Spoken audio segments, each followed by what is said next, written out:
Good morning. Um, it is Sunday, the 29th. Now, last week we had another tumultuous week. We have a lot of geopolitical events that have hijacked the headlines. They are serious enough, so they are worthy of hijacking everything. Um, I never underestimate the power of politicians to mess up the world. And here they are again messing up the world. So, luckily, we're looking at the S&P chart. So before we run through all the charts for today, quick blurb on the S&P chart because everything else has to work inside this. Okay? And then I will have a separate video tonight about this in detail. But the big picture is, if you're looking at my chart, focus on a few things. First of all, this node up here at around 435, give or take a couple of dollars. We've been covering that for a few weeks. The bulls lost it in the S&P, the QQQ not yet, or they're still struggling with it. So the Qs are bullish, and that's it. Nothing else is bullish. By bullish, I mean it still shows strength. And we needed to recover that node. We did a couple weeks ago, and then a couple weeks ago, Wednesday, Thursday, Friday, those were a disaster. Well, we did exactly the same three. Look at them. 1, 2, 3, 1, 2, 3. Same exact scenario this past week. So once we did this, I started saying that this target went from a possibility to a fact. That this target is the target without a miracle. And the miracle didn't come. And here we are in the target, plus or minus $2. That was the goal, right? And what was the low on Friday? 409.20. So 410 plus or minus $2. We are at the minus $2 almost. It's a hard floor, no look left. It's too far. Support is too far back, so it's a squishy area. Okay. But I can get long if I'm not long already for a swing trade. But now the problem is that we may have triggered something else, and I will have more information on it. I don't want to mention it now, but this is to say that if I'm already long stocks, I should be closing some before I take some new ones on. If I get rallies, I should be using the rallies to get out, either quickly with profits on fast trades or problem trades that get better. That's the mode we're in on the S&P and the Dow. The NASDAQ, a little different story. All right, so let's jump into it. Apple is the first. Apple still has earnings coming, and so that makes it a wild card. I would not want to be long Apple unless I'm being long to go into the earnings. Sometimes it rallies into the earnings, and then it does what it wants to do after. But as a stock, I would rather be long the S&P than Apple because Apple still has its earnings. I would rather be long the QQQ, actually, rather than Apple. If Apple rallies, the Qs is rallying. But it's not vice versa necessarily. Okay.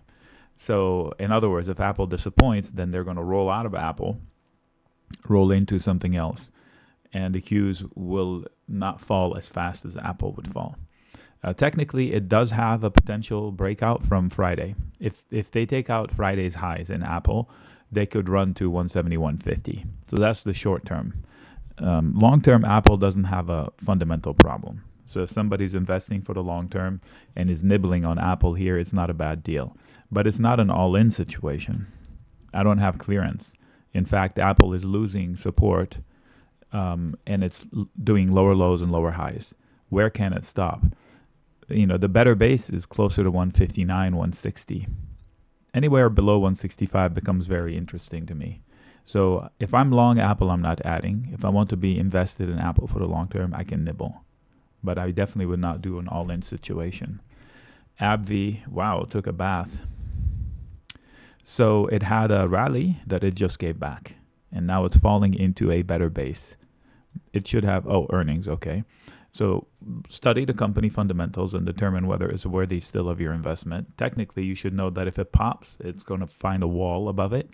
And it does have solid support through 132, 133.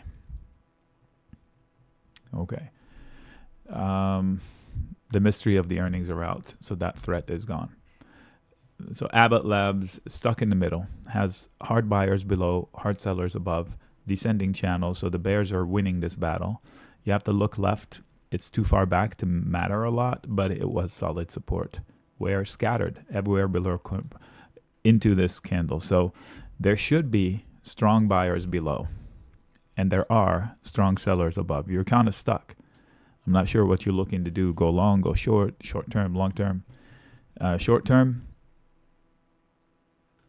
95.5 is a problem. Anything above 96 might give you 98. Repeat the same comment. Now, if by some miracle they take out 98, it goes to 103. But that's a lot of resistance. And it might drift lower to here. Just make sure it doesn't make a lower low, like up here. Like if they were here, they had an opportunity here and a support here, and they lost the support, they went down to here. So don't assume that this is a floor, but it looks like solid support. Adobe falling into a strong base. There should be some upside, or at least not a lot of downside. I would say there's a strong buyer at 504 to 500. If they lose the 500, they go down to this area, but it's not evident. And earnings are in 45 days. So if the markets hold up, this one might bounce a little bit, but I wouldn't chase it. If it does, there should be sellers above 532. So you're kind of stuck between must hold support, decent support, and even if it rallies, where's it going to go? It's not that cheap of a company, regardless of how good it is. This one just reported, Archer Daniels losing kind of like the S&P. You know, they lost support. They couldn't recover it. They can't recover it. Now they lost a secondary support. So maybe closer to 68 or 67 would be better for me. Yeah, that would be better into this area here. So 67, let's split the difference, would be better. No earnings coming up. Agnico, gold is on a tear. Last thing I wanted to do, and going into a prior fail, which is kind of like the all-time fail. So even though it's very bullish, why is the gold stock not chasing it? Kind of a scary thought. If gold is as strong as it can be right now, and this one cannot break out, maybe it doesn't have it in it to break out. Nevertheless, the breakout level is around 51.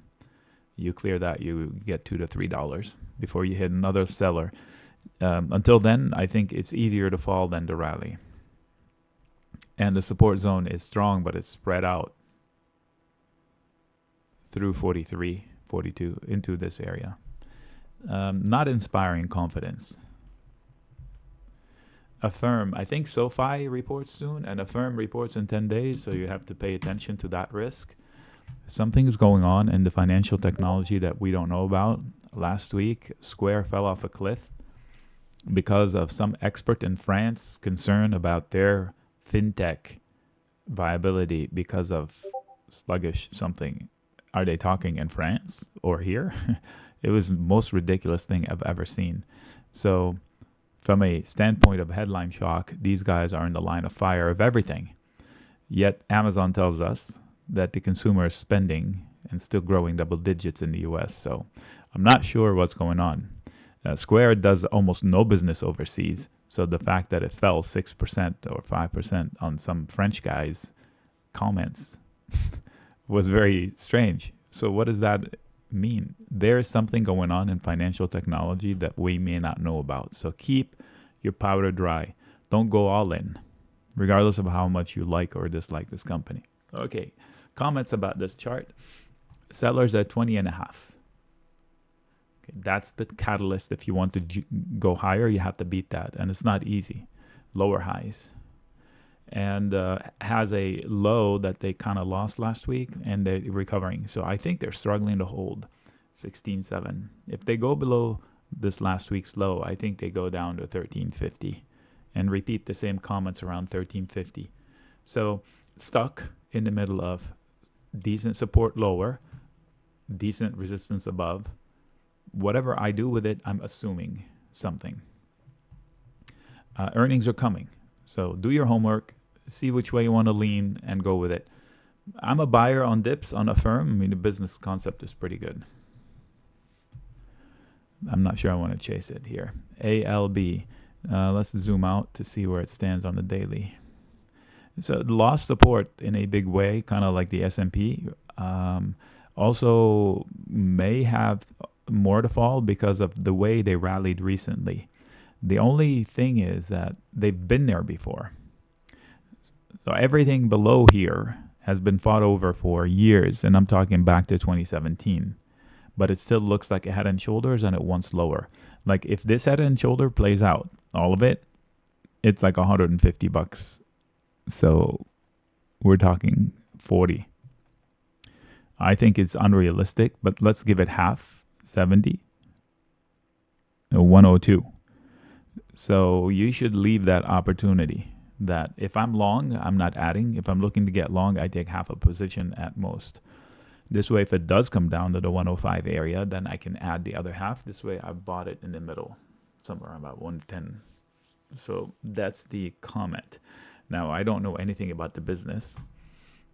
On paper, it looks good, but a company that improves its bottom line this fast, we're talking like massive move. I doubt. I mean, I have to dig into it. Like, what happened? Like, you don't go from doing net income of 100 million to 3 billion without a major change. Is that change sustainable? What happened? Was it a fad? Something. So look into it. Like Zim, went from this little to a giant, paid $17 in dividends, and where is it now? Ask yourself some questions there. AMAT. Not an obvious entry point on the big picture. They are currently losing. They haven't lost it 133. If they can't get back above 134, 35, meaning recover that 133 area, they might bleed to 125, which is a better base. Shorter term, it looks like this. Rallies are going to be hit with sellers, and 18 days until the next earnings, which is another threat. I like it better much lower. Unless they can recover this area, I think they're going to drift lower. They can. They will follow the market, of course. Everything I say has to fit with the market. AMD reporting in a couple of days. It doesn't matter what I tell you. It's going to report in a couple of days. And let's see. Technically, if you give me this chart of company ABC, I would tell you the sellers are harsh, around 103 to 104, which are words I've been saying for more than a year. Okay, so I don't think it's going to be easy slicing through 104 through 110. So everything above here is going to be a struggle, and it's easier to bleed lower. I could see it flash low and buy the dip.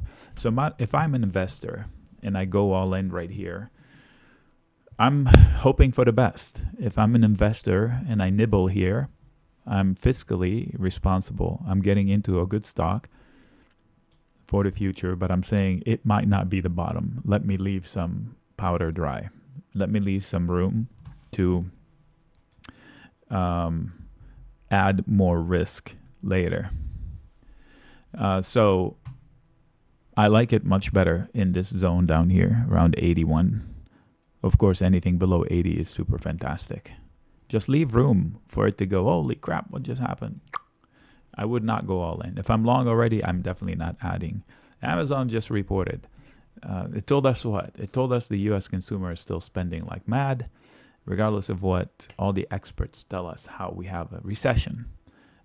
If you've been to an airport, it's packed. Online, everybody's buying. So either we're dying and we're spending our last dime, or the reports of a dead economy are exaggerated. So I think there are pockets of weakness, but I think a lot of people are still spending like crazy. Whether they're spending money they have or debt, I'm not sure. But I know that Amazon says the economy should be fine. The economy should be fine based on what the mega caps are reporting. Pockets of weakness are, I think, the small business owners in the U.S. are struggling in some areas, which is sad because that's what this country was built about, on top of the backs of entrepreneurs. Okay, having said that, strong buyer below and a lot of sellers above. If Amazon can take out last week's high, 131. Let's start with 131.50 and 132. It might have a chance to break out of this recent high around 135. So 131.2, something like that. Break out of those. It might give you enough oomph to beat that. And if you do, you get back up to 142.3, something like that. It's not going to be easy, especially if the market doesn't allow it to. It's a good thing that it was green on a bad day. A really bad day. Arista, we've traded that one successfully. Earnings on Monday, is it? 1 day till earnings, Monday. So it doesn't matter what I tell you. Technically, there's a lot of sellers above, like a lot. And it's easier to slip lower towards 162-ish and maybe retest that. I would be interested in it down in this area. Right here, if you got long, you're guessing on a reaction for the earnings, and I don't know much about it. I mean, the P&L looks stable enough. I would buy the dip. We've traded it before. It's not very liquid in options, but we will trade it positively again if it falls. So I'm going to put it on my watch list in case it doesn't alert me. Wow, look how close it came to alerting me on last week. Bank of America. Somebody said they wanted to go long Bank of America by selling puts. I wouldn't do that. I would not want to get engaged with banks like typical banks. Goldman Sachs is one thing, but this one is the largest depositor in the U.S. I don't know what's going on. Something's amiss. I just don't know what's going on. The movements in the bond market are neck-breaking. Oh, Boeing, yeah, never mind. Comments on BIC probably coming soon, right after this one. Thanks, Gint. Oh my gosh. I have the best people here. So Boeing, I was talking about Boeing a couple weeks ago, how it was selling off like systemically. Like, what is this? This is not natural. So you have to fight these on the way up in 195 to 197 area. Luckily, the earnings are out of the way. So we have that mess out of the way. And now you have to find a floor somewhere inside of here, which is not easy. Levels-wise, 172 should be bulletproof. Should be. But it's not because of this rally in October of last year. So I don't know how solid that column is. It's way better to get long now via credit put spread or selling puts to own shares than it was on the way down here, because now we at least have a level. So how about we say there's support into 165. So I'm not going crazy by going long partially Boeing. If I'm long, it's okay to add, but not all in. Like if I wanted 100 shares and I own 30 and I wanted to add another 20, okay. Unless I just added the 30, then it's not okay. So it's not a bad place to start or nibble. Now back to Bank of America comments. Some major stuff are going on in the bond market. I don't know if it's I don't know if it's death to some banks or not, but the alerts are going off after hours and during the day that are crazy. The relationship between long-term rates and short-term rates. So how many of the long-term bonds is that Bank of America holding? SVB kind of folded because of the value of the assets they were holding, not because the bank was in trouble. It wasn't. It fell into trouble because there was a run on its money and it needed to have a fire sale in order to raise cash. And the FDIC said, nope, we'll take you over. This is the largest bank in the U.S. It probably has 10%, maybe more, of all deposits. Scary stuff. I like it better, closer to 24.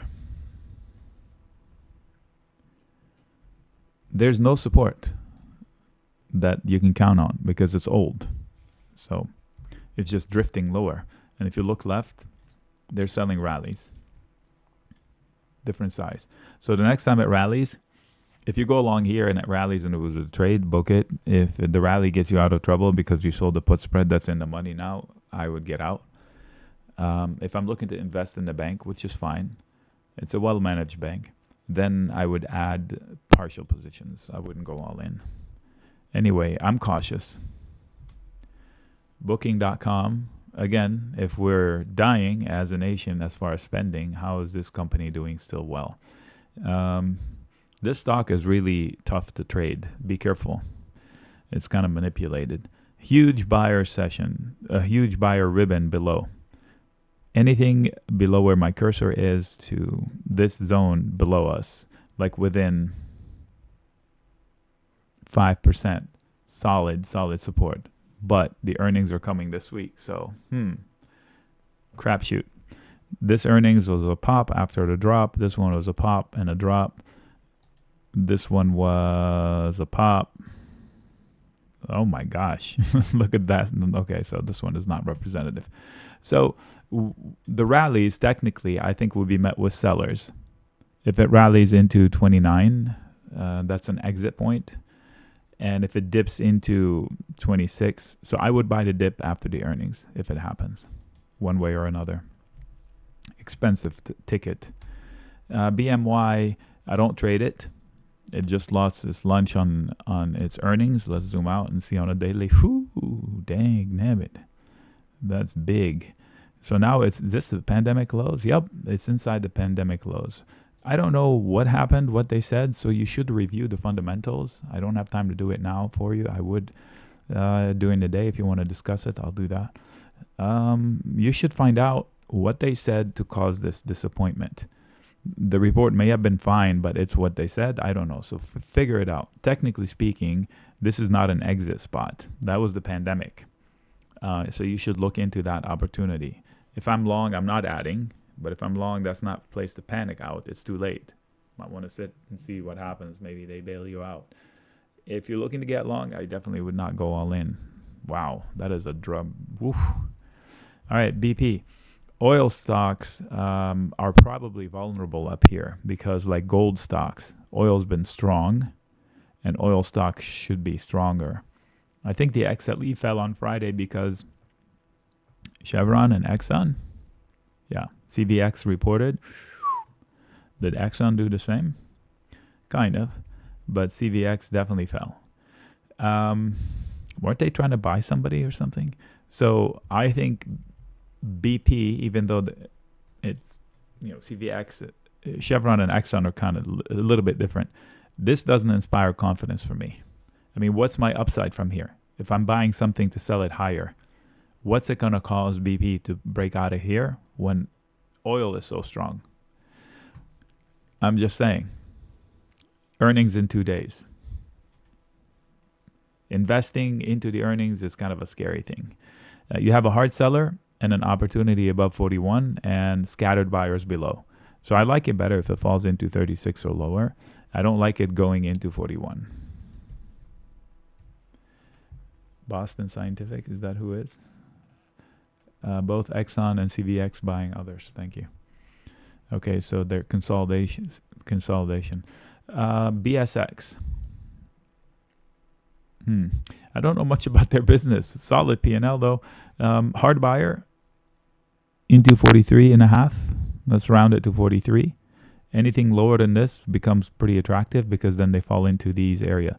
One thing I don't like is the volume. There's not a lot of volume down here.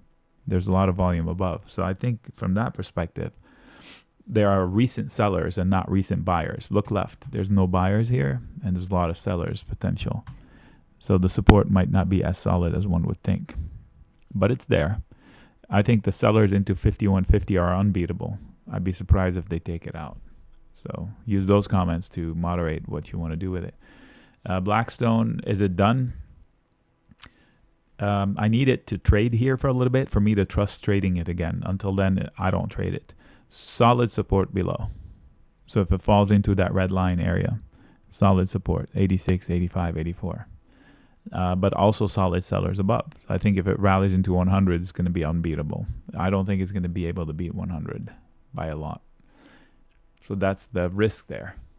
It could bleed lower, but it's not going to explode higher. So what do you want to do with that? I want it to chop around for me to start selling iron condors on it like we did before. Until then, I don't trust it.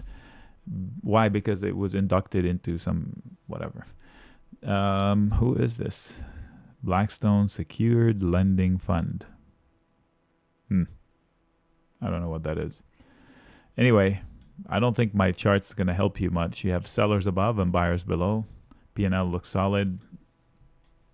I don't have any actions on the chart itself. Citigroup, I most definitely will not invest in Citigroup. If I don't trust Bank of America, I definitely don't trust Citigroup.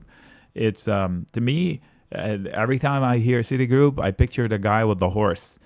What was his name? Some prince? Al-Walid or something like that. That's all I picture. He comes on CNBC, he's got a horse on either side of him. Yeah, that's not for me. And no thanks. So no support, back years. When is that?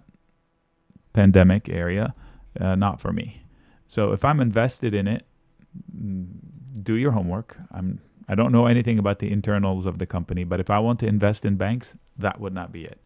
Technically speaking, you have a descending wedge and that's it. And those usually snap up. But from what level? Okay, so you're right here now. And you're right here. So here it snapped up pretty quickly. Here it didn't, but the snap was hard.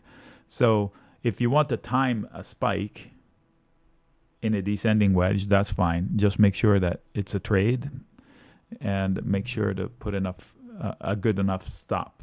Like if I invest 500 in calls, I make sure they don't go down to 100. That's all I have to say. I honestly don't know their fundamentals. ConAgra, if by miracle you can take out 28, you can get to 29.50, 29.20, where there will be a lot of sellers. You have scattered buyers just below and more buyers below that. So it's kind of stuck in the middle. Hard seller, but an opportunity to pop, and then harder sellers. And you have scattered buyers below. I don't mind the long, but I question the upside potential. So if it's a trade, I think there are better tickers to trade than this. If it's an investment and a long-term investment, just hold on to it. If it's a long-term investment, because you just fell into a pretty harsh pandemic bottom. If you want to hang on to the long, maybe you can get to 31. It's doable. No earnings? Yeah, no earnings. Okay. CBOE. Whoa! We're all trading options. Yeah, well, I don't know what to say with that. Strong stock.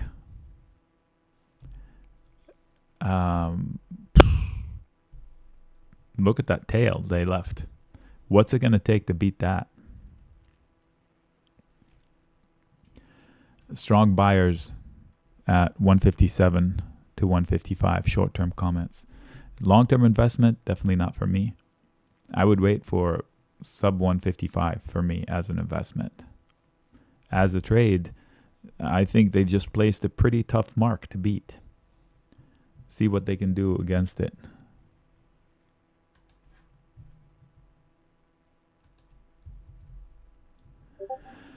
Okay, CHWY. Good grief, that company. Where is the bottom in CHWY?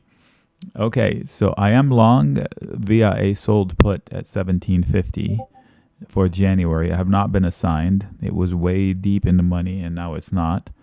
It has earnings in 38 days. I may decide to exit that position or protect myself. From an investment perspective, the P&L is solid, whereas it was selling like it was going out of business. I forgot what it was. Something about margin compression, and I looked at it, and it wasn't there. Something about people not spending on their pets in downturns, and I'm thinking everything the biggest chunk of their business is consumables. Like they're spending on litter or food.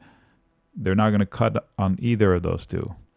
So I think CHWY has a big rally if they can just break out of like 20 and a half from volume perspective. The fall was so fast that there's no chance for the sellers to come in and put up a battle except around 23, 24.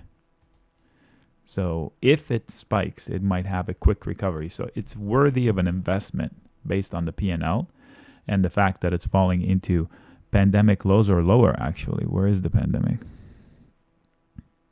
It's much lower than the pandemic, which makes no sense. Absolutely no sense. So I'm curious. I'm still in it. Short term, I don't have any information. It will probably follow the market.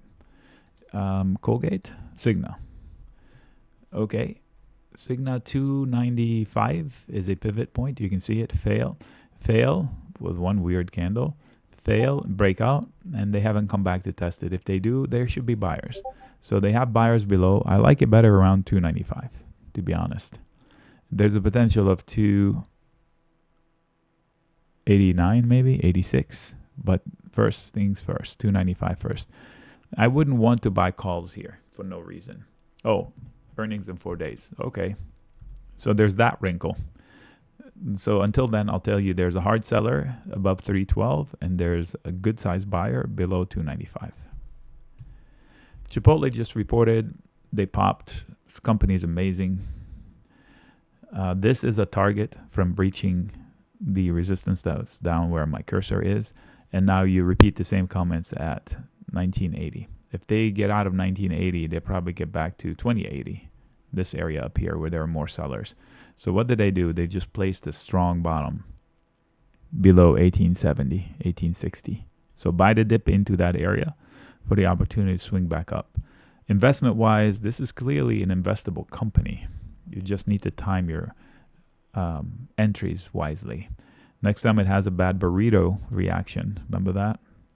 Reference to the time where it got cut in half almost because they had food poisoning. So there are sellers above. I would be in the buy the dip mode for sure. If the market's correct and it comes down to this area down here where I just put an alert, I will go long with confidence. I don't know what this is. Compass? What is this? No income, all spending. Investment holding company. Yeah, sounds like a SPAC. Not for me. You lost support. You're falling out of control. So I don't know what you want from me. Nothing from the charts will help you here.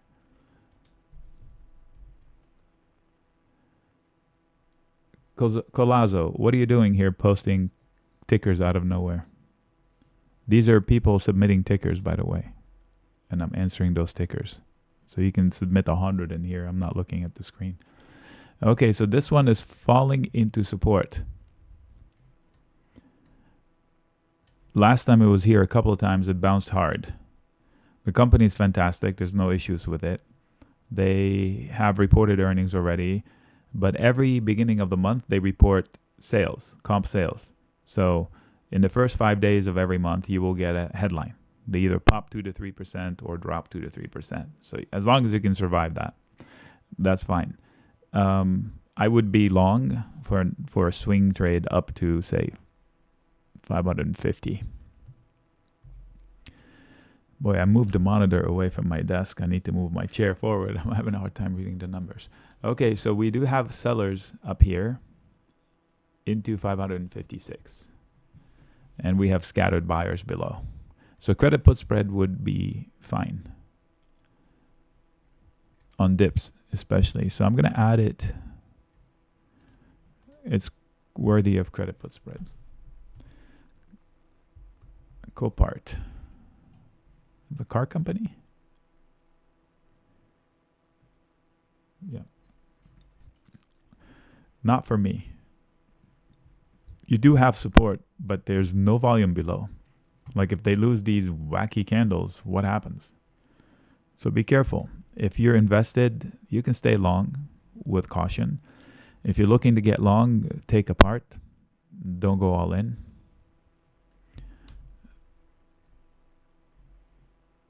If it rallies into 44, which is possible off of this and that, I think it finds a lot of sellers. I don't know if it's easy to get out of this area, which is 45. So this is an exit point for me. So they might rally again. And what happens when they do? That's the comment on this one. CRM, good company. So it's decent support, but not great because they lost the neckline of what looks like head and shoulders. So it could probably go down to 185. The closer to 180, the better for me because this area here is so messy. Look at this area. You can drive a bus through here and not touch anything. Whoops. It's just not inspiring confidence. So I would tell you that they're selling rallies at different time frames. This time frame and these little time frames as well. So this week, if you make a lower low than last week, you could easily come down to 189 versus it's not going to be easy to break out of 203 without the help of a super bullish market week. Earnings in 30 days.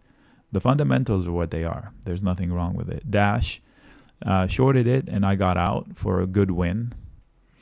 I forget why I shorted it, but I saw something in the chart for sure. It could drift lower, but I'm out of my short. Why? It's going into a pivotal zone. So anything below this area of 70 has been fought over levels wise for a long time. This is a big battle, and it took them months to come back through it again and break out of it, and this is the first test of it. So they might bounce into 76. Then if you want to reshort there, that's fine. Oh, earnings are coming. Let's see. This last earnings kind of down. Last earnings before that up. Earnings before that spike and drop. Up. So up, up, down, down. 50-50, right? So going into the earnings, I have no comments. I'm out of it. I'm not invested. DELL. So I don't particularly trade DELL or VMware because Mr. DELL keeps with these headlines. I'm taking it private, not private. I'm sending it public. I'm selling it to this one. I'm who's parent to who now? I have no idea. All I know is I recently bought a DELL and I have my hand on it right here. I haven't even put it under the desk. It's a good machine. It's not perfect. It has its quirks, but it's a good little machine. So business is fine. Look at the P&L. The chart, I don't know what that was all about, but look, there's no volume on here. So God help them if they lose that level. 64. I think the trip from 64 to 59 will be fast. A lot of sellers. If they beat 69, maybe they have the chance to beat 71 to get to 77. I think it's easier to lose this than beat that short term. So if I own shares, I'm selling covered calls. If I'm looking to get long, I'll buy the dip below 63.50. Dollar General. What is going on here? All right, so go with the flow. Short term, the bulls are in charge. You might be able to get to 123. They're buying dips in this market. That's pretty phenomenal. Dip, bought, dip, bought, dip. Maybe it gets bought and it gets to 126. So it has support, so it could curl back up. I see it. Devon, right in the middle. Look at it. Super dip, super spike. Somewhere in the middle lies the truth. Little jaunt here. So 9 days until the next earnings. Yikes. All right. So it's okay to be long into this as long as you know what you're doing. It's right in the middle. Hard seller above, hard buyer below. I don't know what to do with it, right?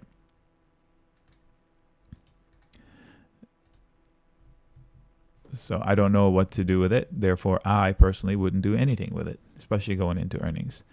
Last ticker of this first video, I'm breaking it up into 3 videos this session. All right, so we have a hard buyer into this long tail that they report, yes. And then a hard seller into this long tail. So we have hard sellers at 44, hard buyers through 40. What do? You wait for clues. If you're in it, you don't do anything. If you're looking to get into it, don't go all in because we're waiting for clues. Let's zoom out a little bit.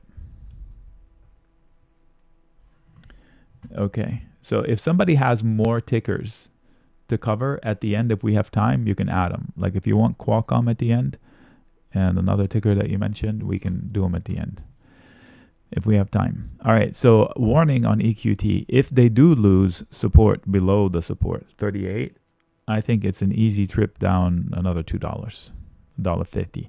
So there is a scenario that gets you to 36. Just keep that in mind. Now you take out that prior fail, 45, then you can challenge those highs there. All right, so this is the end of the video. I will stop it.